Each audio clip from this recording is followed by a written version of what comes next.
I don't know how, I don't know when, I don't know where, but this is the Week 12 recap for the college football season here on the Matt Barrie Show, ESPN College Football YouTube channel, as we do every Sunday. Matt Barrie, Paul Finebaum break down the day that was. There was already some news on a Sunday morning. We had the big news last week with Jimbo Fisher, not quite in the same stratosphere, but after 8 seasons, Dino Babers let go as Syracuse's head coach by our boss and Syracuse athletic director, John Wildhack. Paul, this used to be a job, and now it's a challenge. What do you make of this news early on? Yeah, I just think we remember Matt 6 or 7 years ago interviewing Dino, as I'm sure you did, right after I think he upset Clemson, and the guy was on top of the world, and it just happens. And I would like to say he's in a really tough league, but I can't. He got a lot of time, and it didn't work out. I hate it, but I've seen John Wildhack fire other people, so wasn't that surprising? Yeah, and and I'm glad you mentioned the part about had time to get it right. And he did 8 years. Everyone who watches this show, and if you haven't watched it, I'll give you my stance again on college coaches. You shouldn't be dismissed before 3 years unless there is scandal, unless there is anything other than on the field production. I think 3 years is the first time you might want to consider getting rid of a guy who's not working. 1 year, you're laying the foundation. 2 years, you want your foundation to take. By year 3, you should have the majority of your players, especially in the transfer portal era. And if it's not headed in that right direction, because I think 4 is the year where you could say, okay, this is going to work or it's not. And so Dino Babers got that double and then some. And I bring this up, Paul, because you look at some of the other happenings around college football. We'll get into some of the results, but let's go with a couple of year 2 coaches that I want to discuss. And one of them was the end of Florida, Missouri last night when Florida had the game won. ETN did not get out of bounds, which we did the math in studio. Mullen and I were doing the math. Had he stayed in bounds, that would have taken another 30 to 38 seconds off the clock, plus the kick. 40 seconds would have been off the clock, which means the 4th and 17 would have never happened, and Florida would have gotten out of there with a win. And now they've got to beat Florida State to be bowl eligible for Billy Napier. Yeah, reminded me a little bit of 2 years ago in Auburn. Tang Bigsby went out of bounds. He stayed in bounds. Auburn would have Brian Harsin would have beat Nick Saban, and he probably still wouldn't be there, but that's beside the point. It's interesting. Florida has had, by my pop math, 3 games that have come down to the final play. They won the game in South Carolina right before, I think, the end. But the last 2 weeks they've lost games, which I think goes to your point. If you fire Billy Napier, I mean, you're firing coaches on the line. And I think next week is very important, though. Yesterday, I've talked to people that 2 weeks ago, no way. Yesterday morning, it could happen, but you lose the quarterback, they lose the quarterback. Short of an embarrassment, I think I don't know. It just seems like he's going to survive, but it's still tricky. Yeah, and look, he's got a lot of youth on that team, and Graham Mertz goes out, we expect, for the season. And that's kind of a segue to the game next week, because probably one of the most catastrophic injuries we've seen in quite some time in college football, and it happens to a college football playoff contender. The last time that I can remember an injury this devastating to a team that was going to be playing for a national championship potentially was Ohio State, when they went through Braxton Miller, JT Barrett, Cardale Jones in 2014, and Jordan Travis's injury yesterday. It's sad that this kid had gotten to this point, to get Florida State to this point, and now he's not going to be able to see it through. And then now Tate Rodemaker's the backup. He's got Florida next week in a battle of the backups. And just an awful day if you're a Florida State fan, and an awful day for Jordan Travis. Yeah, I found myself watching 2 games yesterday. I never dreamed I'd be watching that, and I know you could say the same. I was watching that game against North Alabama. I wasn't even sure where it was. I just finally found it. I live in an ACC market, so it happened to be on CW. Yeah. I would have eventually found it. And then the game that's really not worth talking about, and that's New Mexico State and Auburn. But I haven't seen anything quite like that, and I think that's the most important thing. I know what the CFP experts are saying. It shouldn't affect them. I know what Danny Cannell is saying, who's the chief spokesperson for Florida State. But I know what I'm saying, and I think it hurts their chances very badly. If we don't get chaos the next 2 weeks, they haven't their schedule good. The LSU game no longer looks elite, but good, and I think they could get squeezed out. Wouldn't bother me. Yeah, and look, and it's a perfect time to discuss it because, I hate having this discussion, but it's just the fact of the matter. And Heather Dinich was on campus last night watching games in the green room, and I kind of went toe to toe with her about it because I said, this is going to kill the ACC. And she's like, well, why? I said, well, because like their playoff team just lost their star quarterback. And let's just say they go and lose to Louisville in the ACC championship game. Well, that hasn't happened yet. Yeah, I know, but you have to project forward. You have to, because this is a team, and I know Johnny Wilson, star, Keon Coleman, star. They're loaded. Trey Benson, Lawrence Toafili. They're loaded. There's no question about it. But the thing that makes this go is a star quarterback. Galloway made a great point yesterday during television and said, if I'm Florida State, I go and I air it out 100 times a game over the next 2 weeks to show the committee that we're still playoff worthy. Because now, Paul, when you look at this big picture, I don't know if that he can get by Louisville. Maybe he can, but let's just say he can, and it's underwhelming. Are you telling me that they are still one of the top 4 teams in the country without Jordan Travis? I'm telling you right now, they're not one of the 4 best teams in the country, and I don't care what everyone says, and things change, and right now we're still looking at an imperfect masterpiece. 2 weeks from now there won't be any more debate. And we'll just start measuring them up against a lot of other schools. And I'm not jumping the gun here. I'm just saying they don't belong without Jordan Travis. I mean, he's the singular reason why Mike Norvell brought this program back from the dead, and that cannot be discounted. And we're going to end up getting another mismatch somewhere along the way, because I mean we're talking about heavyweights, and you're going to leave Georgia home. If Alabama wins that game on a field goal, or you're going to, even the Michigan Ohio State loser, I think, which I would not have said earlier, I think is going to have something to say, and that's not all. I mean, there are some other ones that will have Texas, assuming it got squeezed. I don't like their chances at all, and I respect Heather like you do. She knows more about the mindset. She's in the room. That mindset is going to change 2 weeks from now. Look, and it's a great point with where we are headed, because that was the conversation yesterday in studio. What the Jordan Travis injury did is it opened up for everybody else that you thought, well, maybe we're going to need some help. Like an example for me would be, let's say Oregon and Washington go down to the last play in the Pac-12 championship. If that's Washington's only loss, Oregon's getting in, Washington's getting in. Then you've got chaos you mentioned in the SEC. I don't think anyone would discount Alabama beating Georgia because it's Nick Saban and he loves this team. And then you look to the Big Ten. The Big Ten champion is going to get in because they're playing Iowa in the Big Ten championship. Right. Now, the one thing that I will say, I thought for a minute, I was with you, that the loser of Ohio State, Michigan could get in like they did a year ago. I am of the opinion that the second Ohio State beats Michigan, Michigan's done. No, I agree with you on that. The committee I totally agree. They would like that, Yeah, no, I think Michigan's got nothing to go for it. And let's not waste too much time on Michigan. I feel like Jim Harbaugh is living in my house right now.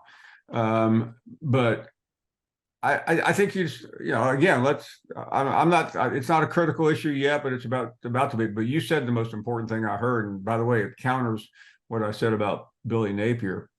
Florida State goes in there, they're not trying to win the game. They're trying to destroy the opposition. And I think if they did that, I might have a different opinion next Saturday night or Sunday morning, because that is that is still a very impossible place to play.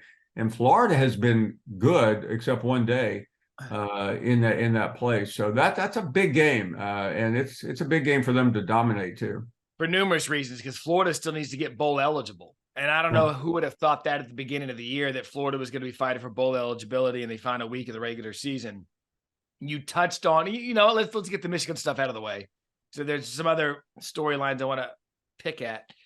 I was in Pitt calling the Pittsburgh game on Thursday night, doing a bunch of stuff related to that. I had Michigan fatigue, and admittedly, I won't admit something on this podcast that could get me in trouble like some other people have this week. But I admittedly was kind of like, you know what? I'm going to put all the Michigan news aside for a couple of days because I got other stuff going on. And all I saw was the reporting that they were going to accept the suspension. Then I saw that Partridge was out.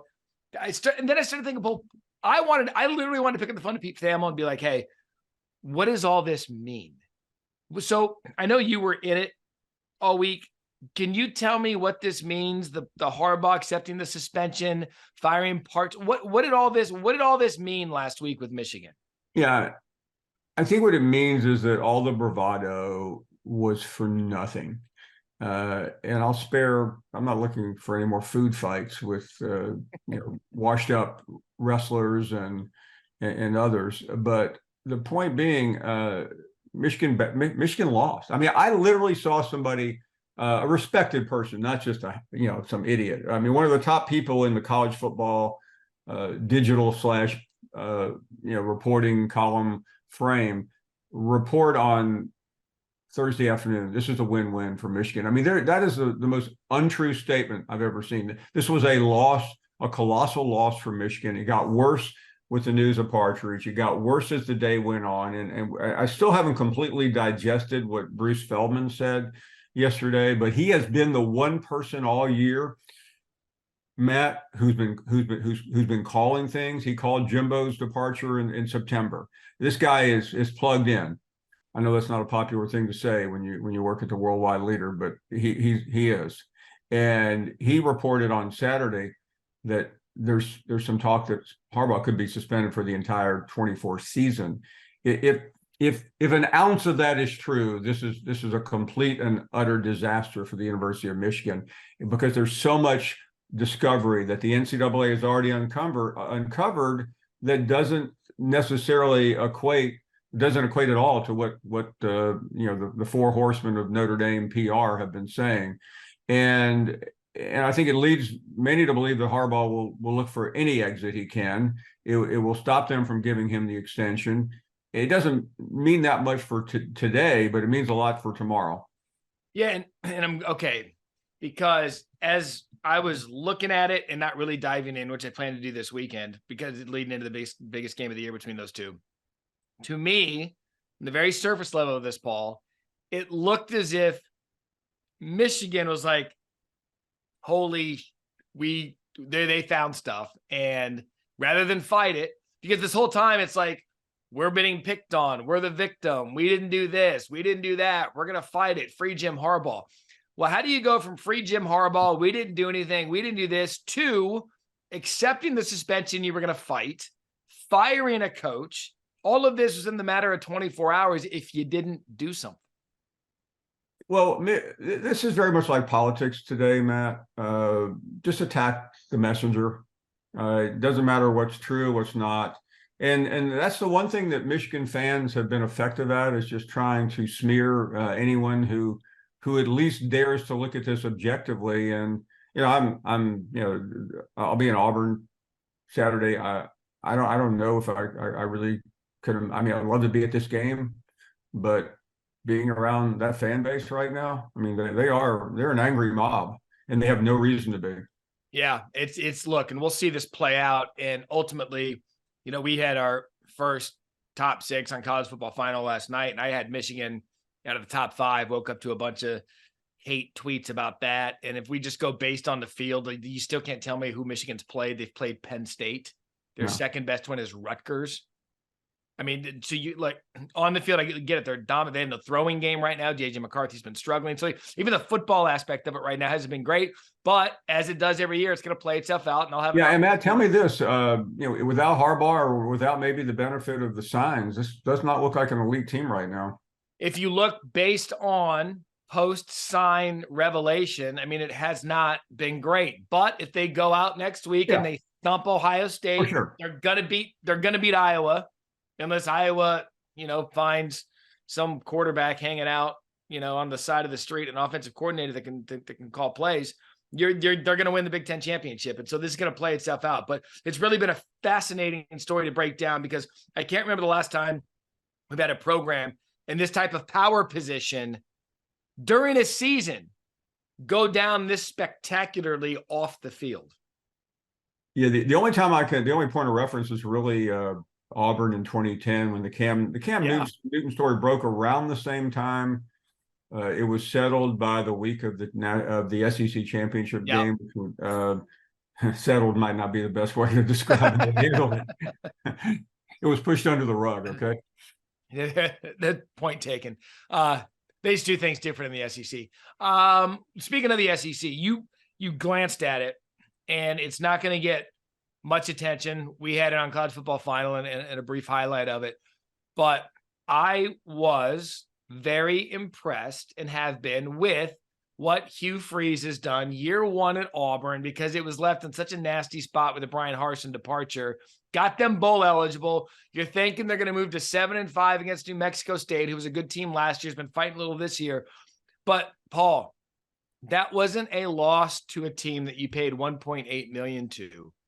That was an absolute drubbing at home from New Mexico State with Auburn. Final score in this one was 31-10, and all of the goodwill that Hugh had built up in year one seemed to vanish in the span of 4 quarters. It did, and I think what was surprising was Auburn got beaten on both lines of scrimmage. I mean, it looked like Auburn was the team playing the cupcake role for New Mexico State.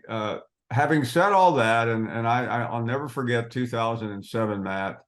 I didn't go to the game because why would I? But getting a halftime score and then getting somebody calling me and said, you better start paying attention, when La Monroe beat Nick Saban in the exact same spot. Yeah. And I'm not trying to suggest Hugh Freeze is going to go on and win 6 national champions, but I am suggesting that the program, I think, is in pretty good shape. New Mexico State and Jerry Kill. I mean, they beat Hugh Freeze last year. I don't think we paid much attention to it as a 24-point favorite because Freeze was going to Auburn. His team had checked out. I just think this sounds like an excuse. It's not.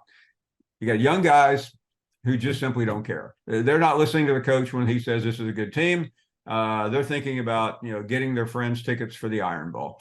And the fact that they're bowl eligible, it's just the way we are. I am not going to melt down on this because I think the unhappiest person in the country because of that was Nick Saban. He probably walked in his house and kicked the door going, okay, 2 years ago, we were in the same spot. Why do I always have to go to Auburn when nobody cares about the game?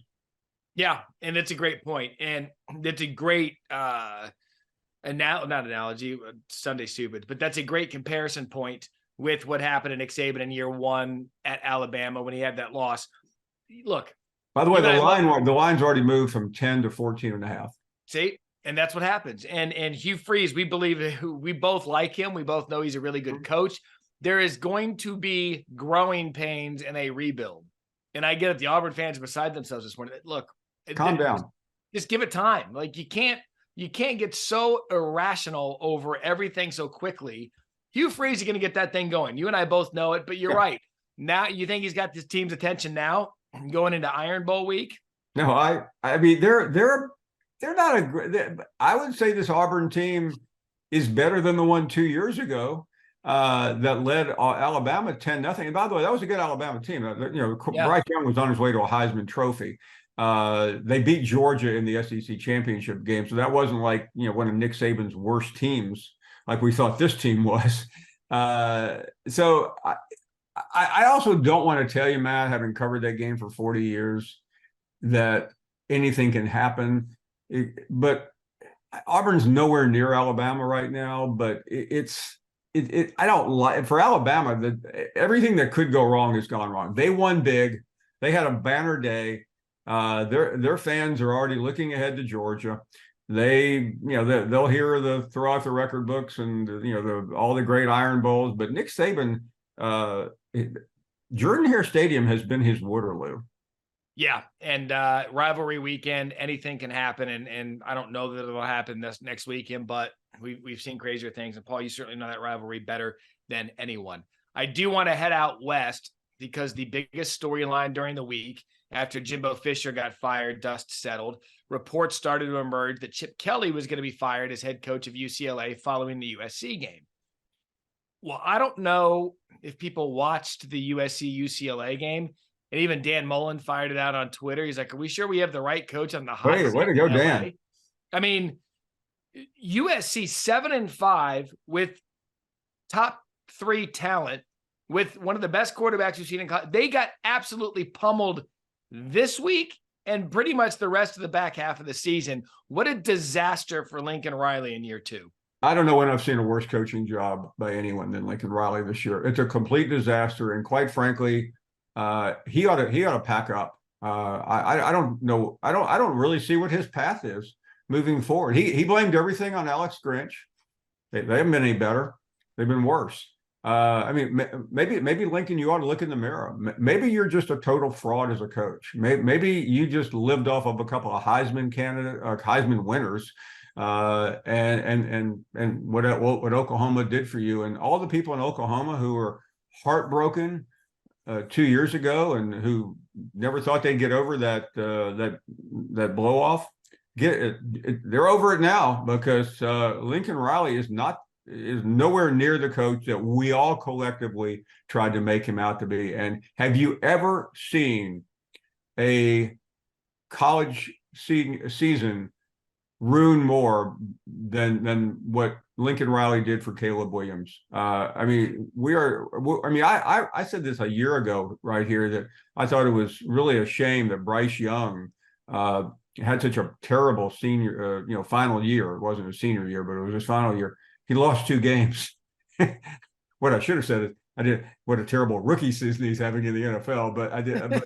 But I mean, Caleb, you have a generational quarterback, and you finished 7-5. They were 11-1 last year and hit the portal harder than anyone, as hard as anyone, and brought in talent. I mean, they were loaded. And if you would have asked me, hey, Matt, what's the worst record Lincoln will have this year? I'd say, well, I think they're a playoff caliber team. They were 11-1 last year, added talent. I'd say maybe 11-1, 10-2 is the worst they could go, but that's if Caleb get hurt. You couldn't have bet me $1 million that 7-5 was even in the cards. 7-5 and non-competitive is where we're at with USC. Yeah. And that honeymoon's done. Because now you're going to the Big Ten. And if you look at the big picture of the Big Ten, you've got more physical players in the Big Ten. That's just obvious. You've got bad weather in the Big Ten that you're going to have to contend with. And, oh, by the way, you've got Ohio State, Michigan, and even right now, I would take Penn State. You know my feelings on Penn State over USC. Absolutely. So you're looking at a conference you used to dominate. It's a whole different ballgame now for Lincoln Riley and USC. Yeah, it's absurd. I can't really add anything to what I've said. No, you've said quite enough. So look, end of the day, we're going to the final weekend of the college football season, which is crazy. A lot of rivalries coming up next weekend, starting Thursday with the Egg Bowl, going through Sunday. This is going to be a fascinating watch, as we always do. We will bring it for you here on the ESPN College Football YouTube channel. For Paul Finebaum, I'm Matt Barrie. This is the Matt Barrie Show and your weekly Sunday recap.